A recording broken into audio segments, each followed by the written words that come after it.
সম্পর্ক বিচ্ছেদ করে চলে আসি, বুঝছো? একটা কথা, তোদের সম্পর্ক শেষ করে দিয়ে চলে আসি, তোদের সাথে আর কোনো সম্পর্ক নেই। আর তোরা ফোন নেক্সট টাইমে দিব না আমি কয়ে দিলাম। আমি বিশ্বাস করি আমি আমাদের তাইলে আর ফোন দিব না। আমার ছেলে আমি কষ্ট করে 10 মাস 10 দিন পেটে কষ্ট করে তাইলে আমি আর ফোন দিব না। শোন, তোর জামাই আমার লগে শুরু করছিস, তুইও করতাছস, মানে সবাই মিলে করতাছস না, এর বিচার আল্লাহ ঠিকই করবো।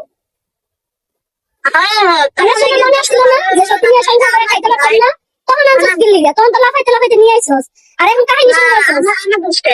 মানুষকে দেখাইতাছস অসহায় তুই, কি রাইছে মানুষের দেখাইতাছস, তুই তো ফ্যামিলির কাছে যাস না, তুই আরেক ভাই যা করে রেছিস কে?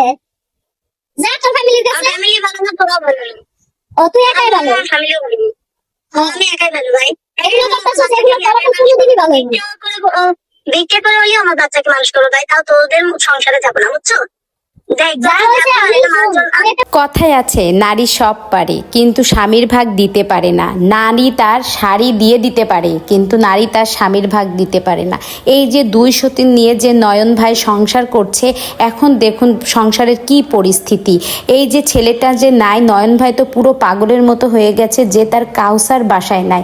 কাউসার কখনো ওর বাবাকে রেখে কোথাও যায় না, যে সময় যায় ওরা সবাই মিলে একসঙ্গেই যায়। সেই কাউসার আজ 2-3 দিন হয়ে গেল এই গরমে বাড়ির বাইরে, তারপর চারিদিকে কিন্তু জ্বর এবং হামের যে প্রকোপ। তো কাউসার বাড়িতে নাই, আর এই পরিস্থিতিতে কাউসার বাড়িতে না থাকায় নয়ন ভাই কিন্তু আরো বেশি পূর্ণিমা আপুর উপর চাপ প্রয়োগ করছে। আর পূর্ণিমা আপু কি করবে, সে দিশে বিশে না পেয়ে শুধু কাকলি আপুর কাছে ফোন দিচ্ছে।